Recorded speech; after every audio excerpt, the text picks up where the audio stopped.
Bismillahirrahmanirrahim. Assalamualaikum warahmatullahi wabarakatuh. Alhamdulillahirrahmanirrahim. Wassalatu wassalamu ala asrofil anbiya wal mursalin wa ala alihi wa sahbihi ajmain amma ba'd. Segala puji bagi Allah Tuhan Salam. Semoga salawat dan keselamatan tercurahkan selalu pada Nabi dan Rasul termulia kita Muhammad SAW serta keluarganya dan para sahabat-sahabatnya. Baik para jamaah sekalian, sebelumnya terima kasih banyak sudah bisa bergabung kembali bersama kita Badan Dakwah Islam PT Donggi Snoro LNG dalam kajian Ramadan. Insya Allah untuk kajian kali ini akan diisi oleh Ustadz Rizal Yuliar Putrananda dan tema puasa yang Insya Allah kalau Ustadz berkenan, kajian ini akan berlangsung selama kurang lebih 1,5 jam. Materi barangkali bisa sekitar 1 jam dan sisanya bisa tanya jawab. Selama kajian berlangsung, dimohon agar posisi speaker dari para jamaah dalam keadaan mute, agar kita semua bisa fokus mendengarkan suara dari Ustadz. Untuk khusus jamaah awat, kami mohon untuk tidak perlu membuka videonya atau kameranya. Kemudian setelah materi selesai, kami beri kesempatan kepada jamaah untuk tanya jawab, bisa raise hand, bertanya secara langsung, atau bisa melalui chat. Baik Ustadz, karena waktunya juga sudah pukul 12:30 ya Ustadz. Tafadhol Ustadz, kamu persilakan.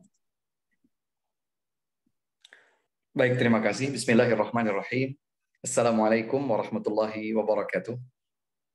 Waalaikumsalam. Alhamdulillah. Alhamdulillahilladzi hadana lihada wa ma kunna linahtadiya laula an hadana Allah.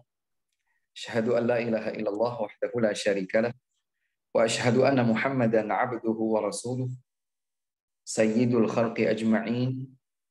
Allahumma salli wa sallim wa barik alaihi wa ala alihi wa sahbihi ajma'in wa man tabi'a bihudahu ila yaumiddin. Amma ba'du. Allahumma taqabbal minna innaka antas sami'ul alim wa tub 'alaina innaka antat tawwabur rahim. Allahumma inna nas'aluka al-huda wat-tuqa wal-'afafa wal-ghina. Allahumma a'tiq riqabana minan nar. Allahumma innaka 'afuwun tuhibbul afwa fa'fu 'anna ya karim. Thumma amma ba'du. Saudara-saudariku, rekan-rekan sekalian yang ada di Donggi Senoro LNG, yang semoga selalu dikasihi dan dilimpahkan karunia oleh Allah Subhanahu wa taala di mana saja berada. Alhamdulillah, jangan sampai lisan dan segenap jiwa raga kita berhenti dari tunduk kepada Allah Subhanahu wa taala dan bersyukur kepadanya atas segala nikmat. Alhamdulillah, alhamdulillah. Terlalu banyak nikmat dan anugerah yang Allah Subhanahu wa taala telah anugerahkan kepada kita.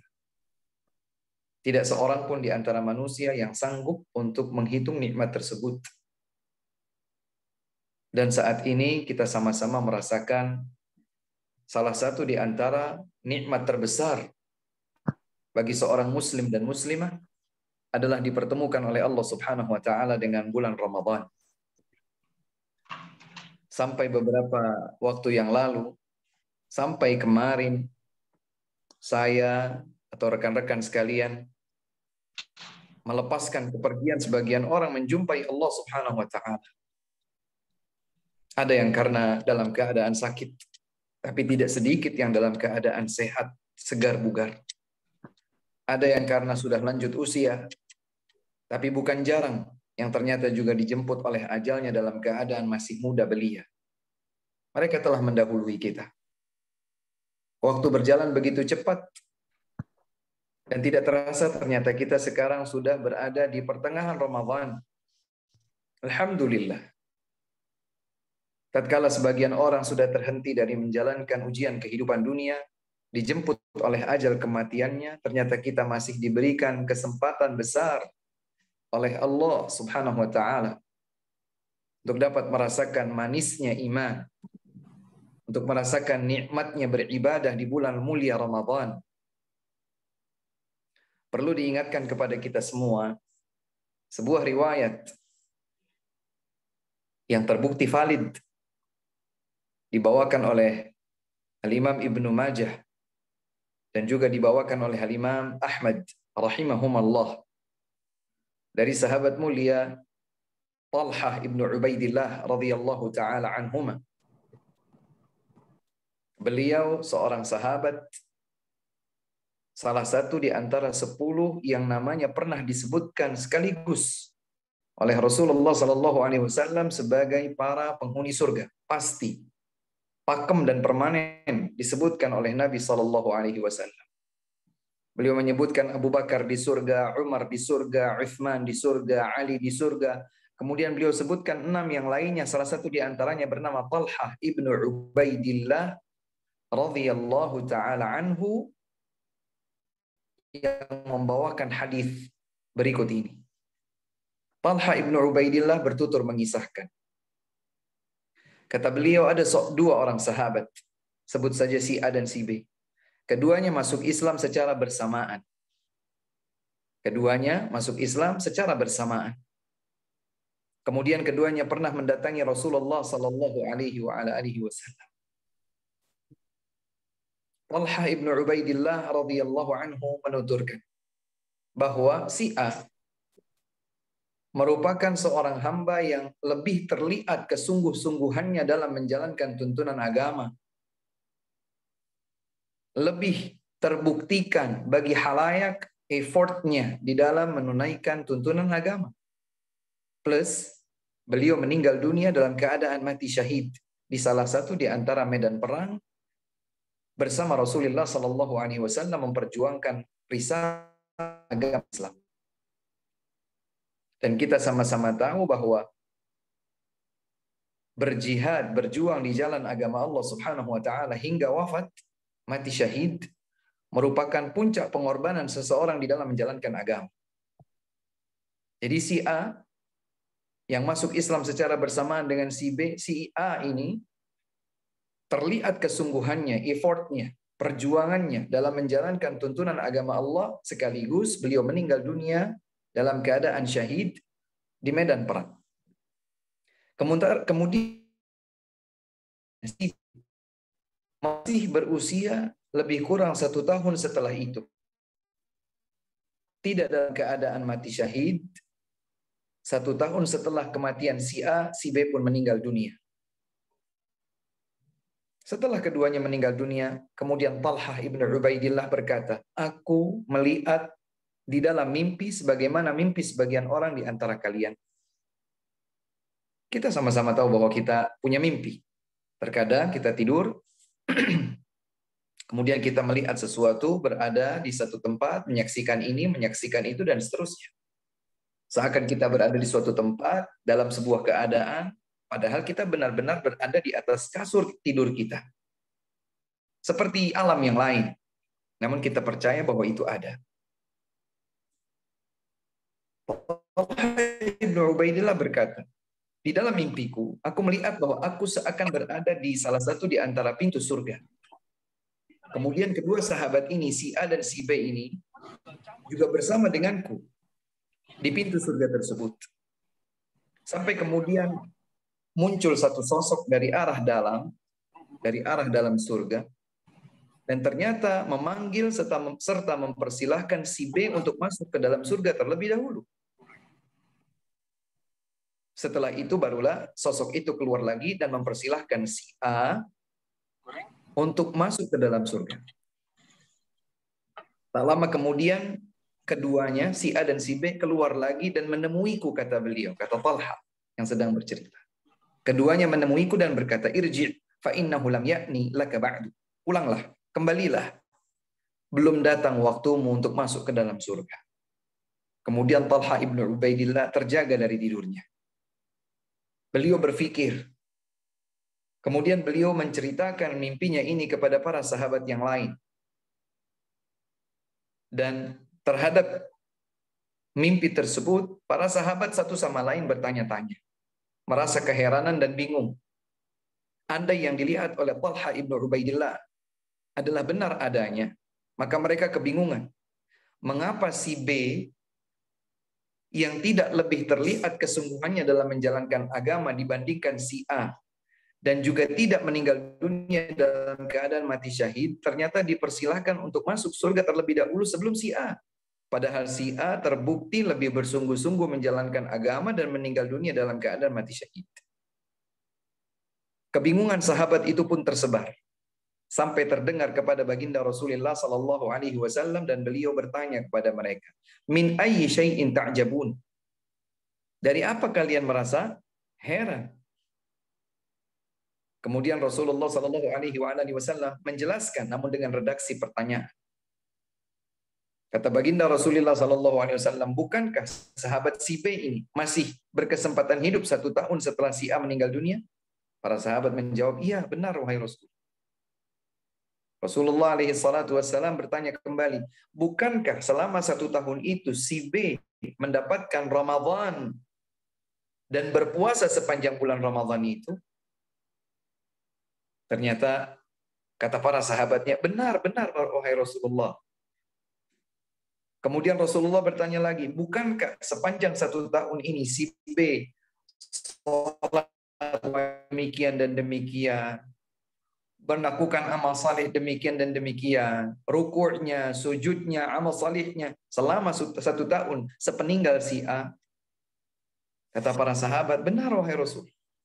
Maka kata Rasulullah sallallahu alaihi wasallam, boleh jadi amal selama 1 tahun itulah yang menjadikan si B melejit mengalahkan kedudukan si A sehingga dipersilahkan untuk masuk ke dalam surga terlebih dahulu. Allahu Akbar. Teman-teman sekalian yang dimuliakan oleh Allah Subhanahu wa taala, yang berada dalam perusahaan PT Donggi Senoro LNG rahimakumullah, lihatlah bagaimana hadis ini semestinya memotivasi kita. Memotivasi kita agar kesempatan dipanjangkannya usia Allah Ta'ala sehingga kita bisa merasakan mudahnya siyam di bulan mulia ini, agar dalam rangka semoga kita menjadi lebih baik daripada sebelumnya dan lebih baik daripada yang lain yang telah mendahului kita. Ada peluang terbuka di hadapan kita.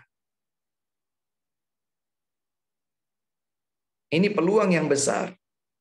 Semoga Allah Subhanahu wa taala mengampuni dosa-dosa kita. Semoga Allah Subhanahu wa taala menerima amal ibadah kita di sepanjang Ramadan ini, yang kemudian menjadikan kita bisa lebih baik daripada yang lain yang telah mendahului kita.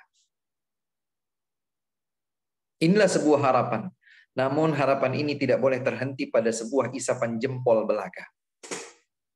Harus ada pembuktian. Yang salah satu pembuktian itu akan kita kaji. Adalah bahwa seorang yang berpuasa bukanlah mereka yang hanya sekedar menahan dirinya dari lapar dan dahaga. Seorang yang berpuasa, dia menjaga puasanya agar tetap bernilai. Sebab ternyata nanti akan kita pahami dari beberapa hadis dan juga ayat bahwa ternyata ada di antara hamba-hamba Allah Subhanahu wa taala yang berpuasa namun puasanya sia-sia, tidak menghadirkan catatan pahala baginya. Tong kosong nyaring bunyinya. Teman-teman sekalian yang dimuliakan oleh Allah Subhanahu wa taala, perlu kita ketahui kaidah umum bahwa di antara amal ibadah ada yang dapat menggugurkan keabsahannya. Sehingga amal tersebut gugur, tidak bernilai, tidak terhitung. Bahkan kalau itu wajib maka harus diulangi, diqadha. Ini satu bentuk gugurnya sebuah amal. Gugur sehingga tidak mendapatkan predikat sah. Harus diulangi. Seperti seseorang sholat, tapi sholatnya gugur alias batal, maka dia harus mengulangi. Ya. Demikian pula dengan haji, batal, maka harus diulangi. Sembelihan, batal, maka harus diulangi. Begitu juga dengan puasa, kalau batal, maka harus diulangi. Ini jenis penggugur amalan yang pertama, yang berkonsekuensi batalnya amalan tersebut dan berkewajiban untuk diulang di waktu yang berbeda. Pembahasan kita bukan tentang pembatal yang satu ini, tetapi pembatal yang lain, yaitu pembatal pahala. Mungkin ibadahnya sah, tidak berkonsekuensi, diganti, diqadha di hari yang lain, tidak. Secara hukum fikih sah, tapi ternyata tidak memiliki nilai apa-apa di sisi Allah Subhanahu wa taala. Pahalanya menguap. Dan ini mengerikan. Karena seseorang mengira bahwa amalnya baik-baik saja diterima di sisi Allah Subhanahu wa taala, dia berpikir amalnya itu dapat menghadirkan kebaikan baginya di dunia sebelum nanti di akhirat. Ternyata di sisi Allah Subhanahu wa taala itu menjadi sesuatu yang sia-sia saja. Dan ini berlaku dalam banyak amal. Di antaranya ketika Rasulullah sallallahu alaihi wasallam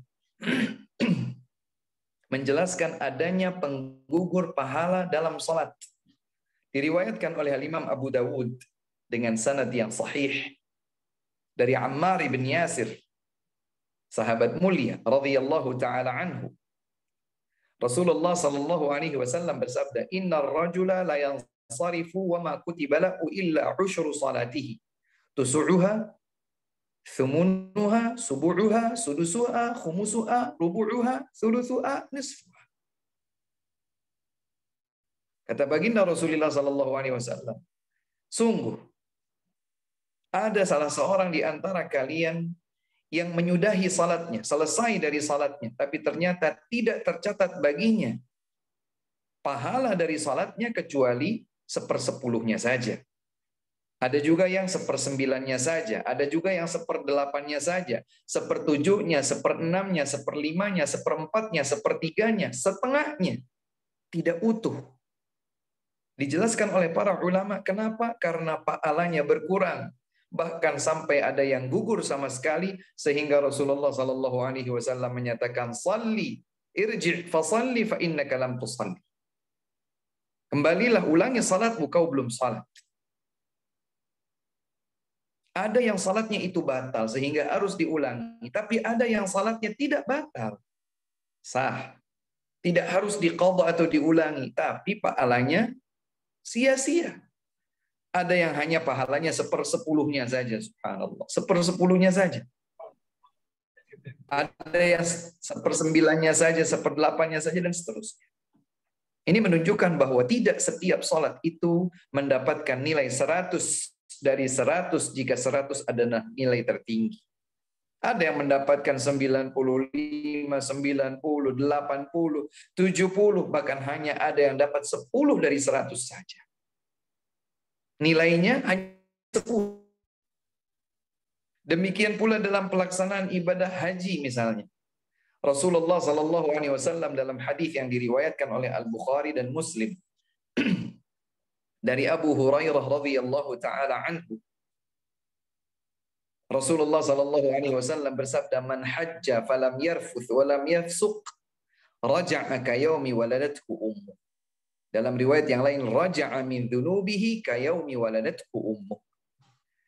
Kata baginda Rasulullah sallallahu alaihi wasallam, siapa yang melakukan haji untuk Allah dan dia tidak melakukan rafath, ucapan atau perbuatan jorok kotor, tidak pula dia berbuat dosa kefasikan sepanjang pelaksanaan ibadah hajinya, maka ia keluar dari catatan dosa-dosanya seperti ia baru saja keluar dari perut ibunya, baru dilahirkan.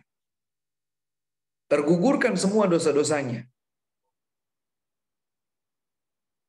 dengan dia menjalankan ibadah haji yang tidak tercampur dengan rafath, ucapan atau perbuatan jorok atau kotor, dan tidak pula tercampur dengan dosa kefasikan, maka barulah dia mendapatkan balasan keluar dari catatan dosa seperti ia baru terlahir dari perut ibunya.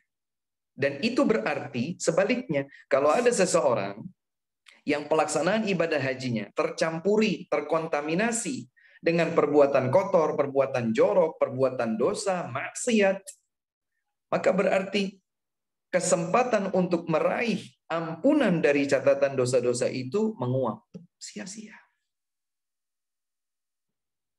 Teman-teman yang semoga senantiasa dimuliakan oleh Allah Subhanahu wa taala, begitu pula dengan siyam, puasa.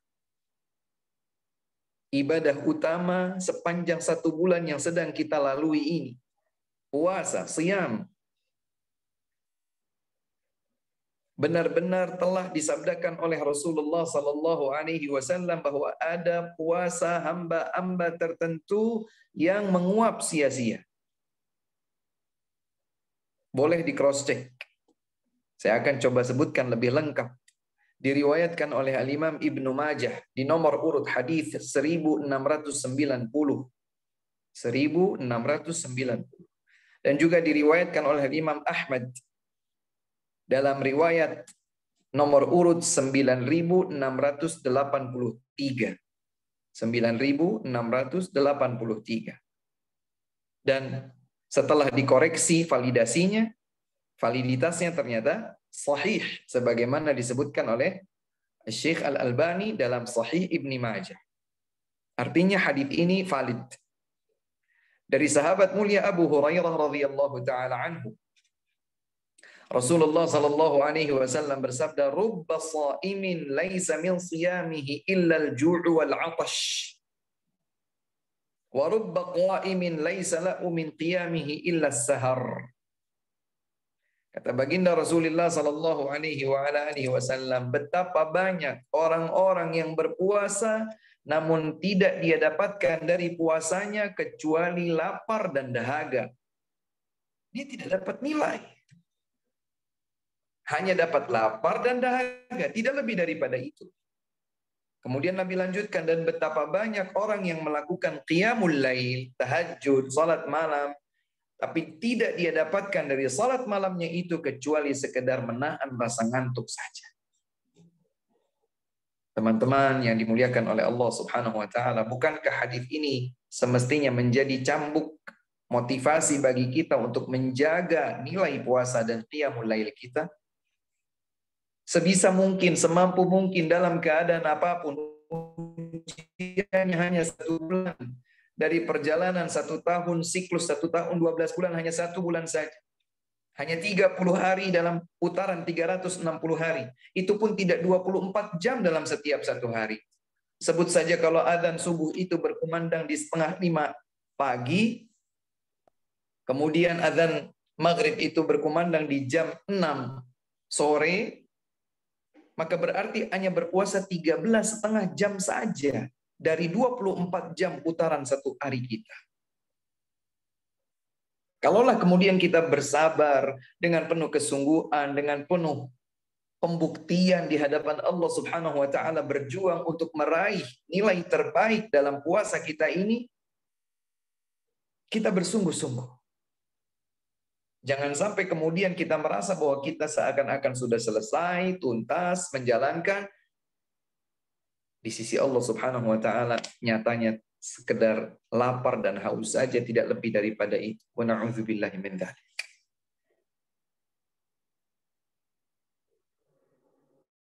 Bagaimana Rasulullah sallallahu alaihi wasallam menyatakan hal demikian? Iya, karena ada di antara orang-orang yang berpuasa namun ia tidak jaga puasanya, tercampur, terkotori dengan dosa-dosa yang dapat menghilangkan peluang-peluang pahalanya. Kalau kita perhatikan ayat yang seringkali hadir di pendengaran kita hampir di sepanjang bulan Ramadan ini. Ayat 183 dalam surat Al-Baqarah, di mana Allah Subhanahu wa taala berfirman, kita insyaallah sudah hafal semua. Ya ayyuhalladzina amanu taqullaha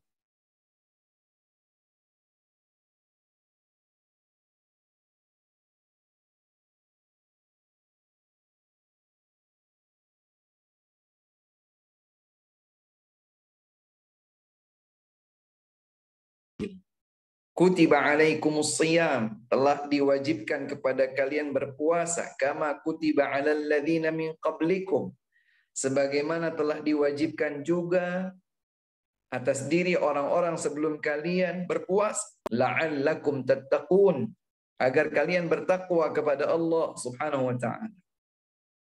Terpahami dari ayat ini begitu jelas sebagaimana diterangkan oleh para ulama bahwa hikmah utama kewajiban siyam Ramadan adalah mencapai predikat takwa. Apa itu takwa? Takwa itu adalah menjalankan segenap perintah Allah, baik yang bersifat fardu ataupun anjuran, dan meninggalkan larangan Allah Subhanahu wa taala yang haram ataupun yang makruh ditinggalkan. Itulah ketakwaan kepada Allah Azza wa Jalla yang sebenarnya. Maka kalau seorang hamba dalam keadaan normal biasanya dia dituntun untuk bertakwa kepada Allah Subhanahu wa taala, ternyata Allah Subhanahu wa taala mewajibkan ibadah puasa yang dengan itu akan lebih mudah terbentuk nilai ketakwaan pada diri kita. Manakala kita bisa menjaga puasa dari segala hal yang dapat mengotorinya. Jangan sampai sebagaimana dikabarkan oleh Nabi SAW tadi, kita termasuk orang-orang yang beliau nyatakan betapa banyak orang berpuasa namun tidak ia dapatkan dari puasanya kecuali lapar dan dahaga saja. Na'udzubillah.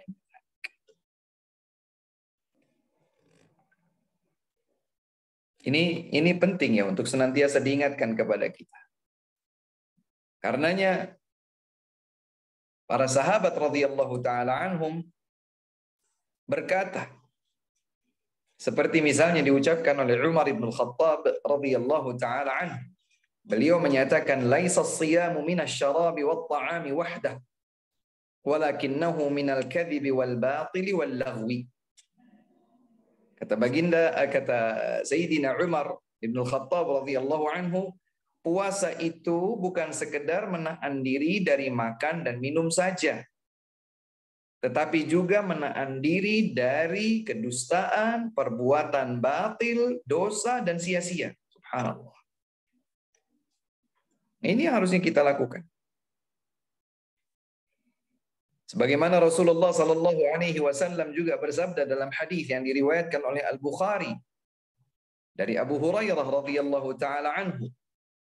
Nabi bersabda, "Man lam yada' qaula az-zuri wal 'amala bih, falaysa lillahi hajatun fi an yada'a ta'amahu wa syarabah." Kata baginda Rasulullah sallallahu alaihi wasallam, siapa yang tidak meninggalkan ucapan dusta dan perbuatan dosa serta kebodohan, perkataan atau perbuatan sikap kebodohan, siapa tidak meninggalkan itu selama puasanya, maka Allah Subhanahu wa taala tidak butuh kepada puasanya itu. Dia puasa, tapi lisannya tetap berdusta, mengucapkan hal-hal yang sia-sia, bahkan mungkin kotor, jorok. Demikian pula dia melakukan perbuatan dosa, melakukan tindakan-tindakan bodoh, matanya, telinganya, lisannya, pikirannya, kalbunya, tangannya, kakinya, kemaluannya. Terjatuh dalam dosa, perbuatan yang sia-sia, dimurkai oleh Allah Subhanahu wa taala. Maka Allah menyatakan Allah tidak butuh kepada puasanya, subhanallah. Tidak butuh kepada puasanya. Inilah yang kemudian mendorong para sahabat semisal Umar radhiyallahu anhu tadi mengatakan puasa itu bukan hanya sekedar menahan diri dari lapar dan dahaga saja. Tapi yang benar dalam puasa, hakikat puasa itu adalah menahan diri dari semua perbuatan dosa, kebatilan, sia-sia, dusta, dan semisalnya. Teman-teman yang dimuliakan oleh Allah Subhanahu wa taala, diriwayatkan oleh Imam Ibnu Khuzaimah dan Ibnu Hibban dari Abu Hurairah radhiyallahu anhu, Rasulullah sallallahu alaihi wasallam bersabda, "Laisa as-siyamu minal akli wasyurbi, innama as-siyamu minal laghwi warrafath." Kata baginda Rasulullah sallallahu alaihi wasallam, puasa itu bukan hanya menahan dari lapar dan haus, hanya menahan diri dari makan dan minum saja, tidak. Tetapi juga puasa itu adalah menahan diri dari perbuatan sia-sia dan dosa. Ini kata baginda Rasulullah sallallahu alaihi wasallam. Maka teman-teman yang dimuliakan Allah Subhanahu wa taala, insyaallah saya cukup yakin bahwa kuat dalam ingatan kita hal-hal yang dapat membatalkan puasa kita kuat. kita tidak makan, kita tidak minum, kita tidak menggauli istri kita saat kita berpuasa. Insya Allah kita mafhum itu. Kita pahami dengan baik. Tidak boleh muntah sengaja, dan seterusnya. Ini insya Allah banyak orang yang mampu untuk menghindarkan diri darinya. Bahkan seandainya pun dia berada di satu ruang, tidak ada orang lain, di toilet misalnya, di kamar kecil misalnya, sangat mungkin dia untuk misalnya minum. Tapi karena dia tahu bahwa puasa ini adalah untuk Allah Subhanahu wa taala, maka dia tahan. Dia tahu bahwa dengan minumnya akan batal puasanya. Insya Allah untuk pembatal-pembatal keabsahan puasa kita cukup ingat. Tapi untuk pembatal-pembatal dan penggugur-penggugur pahala puasa harus sering ingat. Harus sering diingatkan kepada kita. Ya. Harus sering diingatkan kepada kita. Kita berpuasa tapi mata kita jelalatan ke sana ke sini, di medsos, di gadget, di genggaman tangan kita. Melihat sesuatu yang diharamkan oleh Allah, mendengar sesuatu yang dibenci oleh Allah, berkomentar dengan catatan chat yang merupakan perwakilan lisan kita, yang ternyata juga dibenci oleh Allah Subhanahu wa taala. Berfantasi dengan pikiran kita hal-hal yang kotor, jorok, dosa. Membetik di dalam hati kita hal-hal yang mungkar. Tangan atau kaki kita juga melakukan perbuatan dosa. Kemaluan kita waliyadzubillah juga mungkin melakukan perbuatan dosa. Ini yang harus senantiasa diingatkan kepada kita. Kata Rasulullah SAW, betapa banyak orang yang berpuasa namun tidak dia dapatkan dari puasanya kecuali sekedar lapar dan haus. Yang kata Nabi dalam hadis yang lain, "Falaisa lillahi hajatun fi an yada'a ta'amahu wa syarab." Allah enggak butuh kepada puasanya. Allah tidak butuh kepada puasanya. Dalam redaksi yang lain, percuma dia puasa. Percuma dia tinggalkan makan dan minum. Karena Allah tidak butuh kepada sekedar meninggalkan makan dan minum. Yang seperti itu bisa saja dilakukan oleh seorang yang non-muslim sekalipun. Yang seperti itu bisa saja juga dilakukan oleh seseorang yang tidak berakal sekalipun. Orang gila misalnya. Dia bisa tidak makan, tidak minum. Atau juga dilakukan oleh, mohon maaf, hewan. Mereka bisa tidak makan, tidak minum dalam kurun waktu tertentu. Tapi apa yang membedakan antara tidak makan, tidak minumnya seorang mukmin dengan mereka semua itu? Jawabannya adalah karena iman tercermin pada puasanya. Takwa bisa diraihnya. Dia berpuasa dengan matanya juga, dia berpuasa dengan telinganya juga, dia berpuasa dengan tangan, kaki, kemaluan, pikiran, dan lain sebagainya yang ada dalam hidupnya. Dia berpuasa dengan itu semua. Sebagaimana diungkapkan oleh sahabat mulia Jabir bin Abdullah Al-Ansari radhiyallahu anhuma. Dipesankan oleh beliau, "Idza sumta falyasum sam'uka wa basaruka wa lisanuka 'anil kadhibi wal ma'tham wa da' adzal khadim wal yakun 'alaika waqarun wa sakinatun wala taj'al yauma fitrika wa yauma shaumika sawa." Kata sahabat Jabir bin Abdullah Al-Ansari radhiyallahu anhuma, jika engkau berpuasa, maka hendaklah juga ikut berpuasa pendengaranmu, penglihatanmu, lisanmu dari semua perbuatan dosa dan dusta. Puasa juga. Matanya puasa, telinganya puasa, lisannya puasa, tidak dosa, tidak dusta. Tidak hanya itu, da'adzal khadim, kata Jabir, tinggalkan mengganggu pembantu pelayan. Ya. Bukan berarti kalau tidak sedang puasa boleh untuk mengganggu pelayan atau pembantu, bukan. Tetapi tatkala seseorang itu berpuasa, kehormatan puasa menjadikanmu lebih jauh lagi dari perbuatan jelek itu. Kalau mungkin kita biasa suruh-suruh, bahkan suruhan, objek yang kita suruh itu begitu beratnya, bahkan kita tidak mempertimbangkan bagaimana dia letih, dia lelah. Kemudian sekedar saja terlintas dalam benak kita, nggak apa-apa, dia akan kita bayar. Itu yang seperti itu, Tercela kalau dilakukan di luar puasa. Kalau puasa lebih tercela lagi. Karena semestinya seorang yang berpuasa ikut berpuasa bersama dirinya segenap jiwa dan raganya, lisannya, telinganya, matanya, pikirannya, hatinya, tangannya, kakinya, kemaluannya, semua ikut berpuasa. Bahkan kata Jabir, "Alaika waqarun wa sakinatun." Hendaklah ada pada dirimu tenang, tidak gerusa-gerusu, tidak sombong, tidak tinggi hati, tidak angkuh selama puasamu. Bukan berarti kalau sedang tidak puasa boleh sombong, bukan. Bukan berarti kalau tidak sedang puasa boleh gerusa-gerusu atau sembrono, bukan. Tapi tatkala seseorang puasa, puasanya itu mencerminkan kebaikannya lahir dan batin, jiwa dan raga. Lebih daripada di hari tidak berpuasa. Bahkan kemudian Jabir mengingatkan, wala taj'al yauma fitrika wa yauma shaumika sawa. Jangan kau samakan antara hari berpuasamu dengan hari tidak berpuasamu. Jangan kau samakan. Bedakan. Masya Allah, ini penting ya untuk kita senantiasa ingat. Bahkan Rasulullah SAW menyatakan, as-sawmu junnah. As-sawmu junnatun minan nar ka junnati ahadikum minan nar minal qital.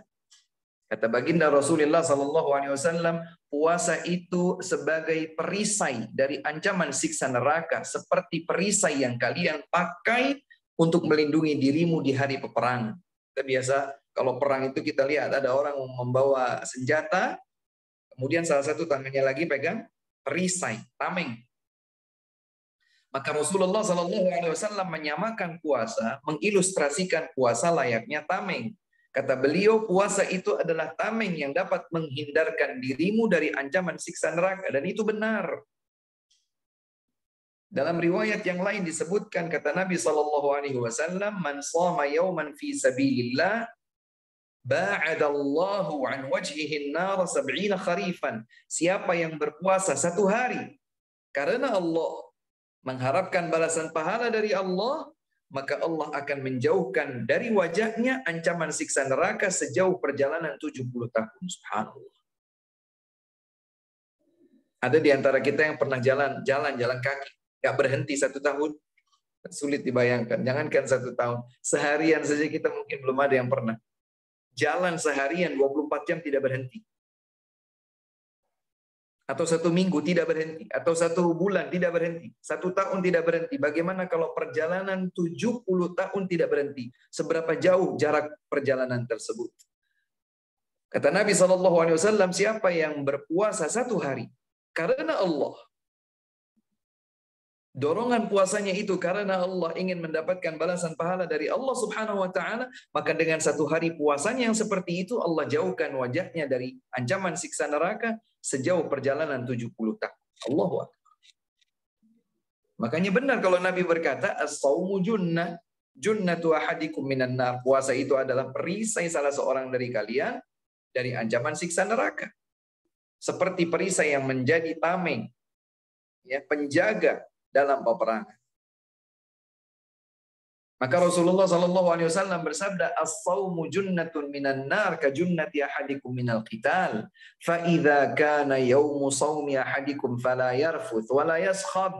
Fa in sabahu ahadun aw qatalahu falyaqul inni shaim, inni shaim. Maka kalau salah seorang di antara kalian sedang berpuasa, janganlah dia berbuat kotor, jangan dia berbuat dosa, jangan dia berbuat kebodohan.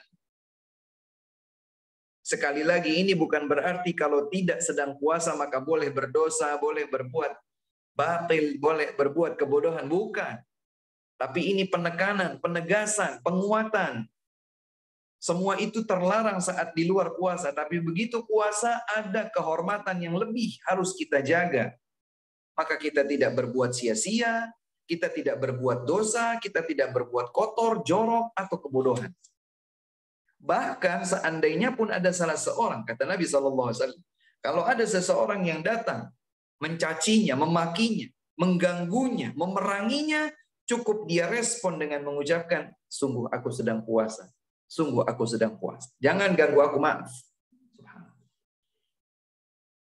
Karena kalau tidak seperti itu, kita akan terpancing emosi. Kalau sudah terpancing emosi, kemudian kita akan berteriak-teriak, kita akan mengumpat, kita akan melaknat, kita akan mencaci juga, maka keluar perbuatan-perbuatan, perkataan-perkataan yang tidak baik, yang tercela, dosa, dan seterusnya. Teman-teman yang dimuliakan oleh Allah Subhanahu wa taala, karenanya disebutkan oleh para ulama bahwa dahulu murid-murid para sahabat radhiyallahu taala anhum, para sahabat itu kan berguru dari baginda Nabi Muhammad sallallahu alaihi wasallam. Ketika Nabi Muhammad sallallahu alaihi wasallam meninggal dunia, maka bergurulah dari para sahabat generasi yang disebut sebagai generasi tabi'in. Maka para sahabat itu adalah guru-guru yang mengajarkan kebaikan Islam kepada generasi murid-murid mereka yang disebut generasi tabi'in. Seorang tabi'in bernama Taliq bin Qais. Bernama Taliq bin Qais. Rahimahullah. Beliau berguru kepada sahabat bernama Abu Dzar Al-Ghifari, Jundub ibnu Junadah Al-Ghifari radhiyallahu anhu. Taliq bin Qais berkata, menukilkan apa yang diajarkan oleh gurunya bernama Abu Dzar. Semoga Allah meridhai Abu Dzar. Abu Dzar berkata, "Idza sumta fatahaffaz mastata'ta." Jika kau puasa, maka hendaklah kau jaga puasamu itu semampu mungkin, sebisa mungkin. Kemudian Taliq berkata,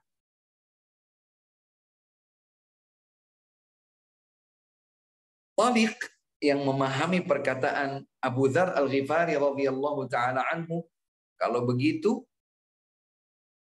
kita tidak keluar dari rumah kecuali hanya untuk sholat berjamaah. Subhanallah.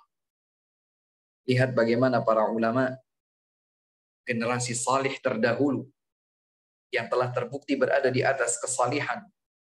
Mereka zamannya tidak seperti zaman kita sekarang. Zaman mereka kerusakan ada, tapi tidak sedahsyat kerusakan yang ada di zaman kita. Kata baginda Rasulullah sallallahu alaihi wasallam, la ya'ti 'alaikum zamanun illa walladzi ba'dahu syarrun minhu hatta talqaw rabbakum. Hadis Anas diriwayatkan oleh Abu Dawud dan yang lain. Tidak akan datang kepada kalian suatu masa kecuali masa tersebut lebih buruk dari masa sebelumnya. Masa tersebut lebih buruk dari masa sebelumnya. Terus akan terjadi seperti itu. Kalau di zaman dahulu sebut saja ada keburukan, maka tentu keburukan itu tidak ada apa-apanya dibandingkan keburukan, ketergelinciran dosa yang ada di zaman kita sekarang. Kalau dulu saja mereka orang-orang salih menjaga puasa mereka jangan sampai terkontaminasi oleh nilai-nilai dosa, maka mereka tidak keluar dari rumah kecuali untuk sholat berjamaah. Karena potensi ketergelinciran dalam dosa lebih besar di luar rumah. Maka mereka mengurung diri di dalam rumah. Agar tidak terjatuh dalam dosa, tidak melihat dosa, tidak mendengar dosa, tidak ketemu dengan orang-orang yang justru mengajak dosa, tidak melangkahkan kaki menuju dosa, tidak menggerakkan tangan untuk melakukan dosa. Maka mereka menjaga diri mereka dengan berada di rumah. Tidak keluar rumah kecuali untuk sholat berjamaah. Lalu bagaimana kalau Taliq ibnu Qais hidup di zaman kita sekarang melihat ketergelinciran dosa di mana-mana. Atas, bawah, kanan, kiri, depan, belakang. Dengan mata, dengan telinga, dengan lisan, dengan tangan, dengan kaki, dengan pikiran, dengan kalbu. Bahkan dengan kemaluan. Semua dilakukan, semua terjadi. Padahal Allah subhanahu wa ta'ala sudah membelenggu jin, syaitan. Gembong-gembong jahat syaitan itu sudah diikat oleh Allah subhanahu wa ta'ala sepanjang Ramadan. Tapi buktinya masih ada juga dosa dan kemaksiatan terjadi. Sebagaimana dijelaskan oleh para ulama, karena boleh jadi sebabnya adalah faktor internal pada diri seseorang. Syaitan yang gembongnya sudah diikat. Tapi karena jiwa manusia itu kotor, selalu banyak mendorong menuju melakukan dosa, ya. Ada hati yang keruh dan kotor, maka terdorong untuk melakukan dosa. Sudah sepantasnya kita menjaga diri jangan sampai puasa kita terganggu atau bahkan tergugurkan puasa nilai pahalanya entah berapa persennya. Kita ingin menjaga keutuhan pahala puasa kita. Ya. Kalau bisa di masjid, kalau tidak di rumah di masjid. Bukan kalau kemudian di rumah itu kemudian betah di depan gadget ya sekian lama. Subhanallah. Bukan untuk membaca Al-Quran, bukan untuk berzikir, bukan untuk mendengarkan kajian ilmiah, tapi untuk sibuk dengan ini, itu, bercakrawala dengan berbagai informasi, merespon, dan seterusnya. Ini hendaklah kita waspadai, karena jangan sampai nilai puasa kita ternyata sia-sia di sisi Allah Subhanahu wa Ta'ala, yang Nabi nyatakan betapa banyak orang berpuasa ternyata tidak dia dapatkan nilai dari puasanya kecuali lapar dan dahaga saja. Demikian pula sahabat mulia Abu Hurairah radhiyallahu taala anhu, beliau dan para murid-murid beliau dahulu kalau mereka itu berpuasa, mereka banyak berada di dalam masjid. Banyak berada di dalam masjid. Kalau tidak di rumah maka mereka di masjid. Kemudian mereka ditanya, kenapa kok puasa lebih banyak di rumah atau di masjid? Kemudian Abu Hurairah dan para sahabatnya menjawab, nutahhiru siyamana. Kami menjaga, menyucikan puasa-puasa kami. Subhanallah. Sucikan puasa kita. Besar peluang kita untuk mendapatkan ampunan Allah berdasarkan siyam. Dari puasa kita bisa meraih ampunan. Bukankah hadisnya sering kita dengar? Man shama Ramadhana imanan wa ihtisaban ghufira lahu ma taqaddama min dhanbi. Siapa yang puasa Ramadan atas dasar iman dengan dorongan untuk mendapatkan balasan pahala dari Allah Subhanahu wa taala, maka diampuni dosa-dosa yang telah lalu. Ini ampunan. Demikian pula Rasulullah alaihi salatu wasallam bersabda, as-salawatul khams wal jumu'atu ila al-jumu'ati wa ramadhanu ila ramadhan mukaffiratu ma bainahunna idza ijtunibatil kaba'ir. Salat 5 waktu, berarti dari subuh ke zuhur, zuhur ke asar, asar ke maghrib, maghrib ke isya, isya ke subuh, terus begitu. Salat 5 waktu. Satu Jumat menuju Jumat berikutnya, satu Ramadan menuju Ramadan berikutnya adalah peluang diraihnya ampunan selama dosa besar ditinggalkan. Jadi ada peluang ampunan dari Allah Subhanahu wa taala. Kalau puasa tersebut diterima di sisi Allah, terjauh kita dari ancaman siksa neraka sejauh perjalanan 70 tahun. Bahkan Allah Subhanahu wa taala menyiapkan satu pintu surga khusus, dikasih nama khusus, namanya Ar-Rayyan. Hanya akan masuk surga melalui pintu tersebut hamba-hamba Allah yang terbukti menjaga siyamnya. Allah Subhanahu wa taala akan memanggil dengan panggilan kemuliaan, ainas shaimun, mana hamba-hambaku yang berpuasa? Silakan masuk ke dalam surga dari pintu Ar-Rayyan. Sampai kalau kemudian semuanya sudah masuk, yang terakhir dari orang yang berpuasa masuk, maka pintu tersebut ditutup. Tidak ada yang masuk dari pintu Ar-Rayyan ke dalam surga kecuali orang-orang yang dahulu di dunia berpuasa. Subhanallah, ini besar kemuliaannya. Tapi akan menjadi tong kosong nyaring bunyinya. Hanya penyesalan saja kalau ternyata puasa kita masih belum terjaga dari hal-hal yang mengganggu keabsahan pahalanya. Terkontaminasi peluang nilai tingginya. Kita jaga puasa kita. Memang tidak ada jaminan sampai tanggal terakhir Ramadan. Tidak ada yang menjamin kita bisa hidup sampai itu. Tapi berharap pasti. Berdoa wajib. Kita jaga puasa kita. Kita memohon kepada Allah Subhanahu wa taala agar dipanjangkan usia kita sampai akhir Ramadan. Kita berharap memohon kepada Allah Subhanahu wa taala agar puasa kita itu terus berlanjut sampai Ramadan. Lebih daripada itu, berdoalah pula agar Allah Subhanahu wa taala berkenan untuk mengabulkan semua amal kesalihan kita di sepanjang Ramadan sebagai amal yang diterima. Bernilai pahala besar, memberatkan timbangan kebaikan kita di sisi Allah Subhanahu wa taala di hari kiamat nanti. Teman-teman sekalian yang dimuliakan oleh Allah Subhanahu wa taala, penyesalan biasanya hanya akan ada di belakang. Dan orang-orang yang menyesal, penyesalan mereka tidak merubah sesuatu. Apalagi kalau urusannya sudah di akhirat. Semoga dua ayat yang sebentar lagi akan saya bacakan, semoga dua ayat ini memotivasi kita semakin gigih lagi agar kita tidak menyia-nyiakan kesempatan yang Allah Subhanahu wa taala berikan. Jaga puasa kita, jaga qiyamul lail kita, jaga salat 5 waktu kita, jaga kualitas penghambaan diri kita kepada Allah Subhanahu wa taala. Dalam surat Al-Mu'minun, 2 ayat, ayat ke-99 dan ke-100. Mudah dihafalkan insyaallah. Surat Al-Mu'minun ayat 99 dan 100.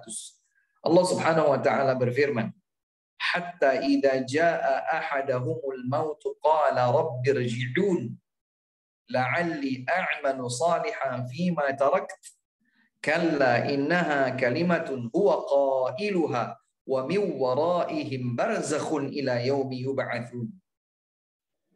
Kata baginda Rasul, kata Allah Subhanahu wa taala, sampai pada saat datang kepada salah seorang mereka ajal kematiannya, setelah meninggal dunia dia akan berkata, Rabbirji'un, ya Allah kembalikan aku hidup lagi. Kembalikan lagi aku ke kehidupan dunia. Kenapa? Kenapa orang itu minta dikembalikan hidup lagi di kehidupan dunia ini? La'alli a'malu salihan fima tarakt. Sekiranya aku bisa beramal salih sebagai pengganti apa yang dahulu aku tinggalkan. Jadi dia menyesal, kemudian penyesalannya mendorong dia berkeinginan untuk kembali lagi ke dunia. Semoga di dunia dia bisa memperbaiki diri, menjalankan kebaikan. Maka Allah Subhanahu wa taala berfirman, kalla, sekali-kali tidak. Kalla, sekali-kali tidak. Innaha kalimatun, itu hanya sekedar kata-kata saja, huwa qailuha. Dia sekedar berucap saja. Wa min waraihim barzakhun, dari balik mereka atau di belakang mereka ada barzakh ila yaumi yub'atsun, ada kehidupan barzakh sampai nanti mereka dibangkitkan. Artinya sudah menjadi penyesalan. Tidak mungkin orang yang sudah meninggal dunia masuk ke dalam alam kubur atau alam barzakh kembali lagi hidup seperti sebelumnya. Tidak mungkin. Maka mumpung kita masih hidup, mari kita manfaatkan kesempatan sebaik-baiknya agar puasa kita, salat kita, semua amal ibadah kita tidak sia-sia di sisi Allah Subhanahu wa taala, penuh dengan pahala yang berlimpah jika itu kita lakukan ikhlas karena Allah, sesuai dengan tuntunan Rasulullah sallallahu alaihi wasallam. Demikian saja yang bisa disampaikan, semoga bermanfaat ya sebagai nasihat terutama bagi diri kami pribadi, kemudian juga untuk teman-teman sekalian di PT Donggi Senoro LNG di mana saja berada yang mengikuti kebersamaan kita ini. Wallahu ta'ala a'lamu bis-shawab wa akhiru da'wana alhamdulillahi rabbil alamin.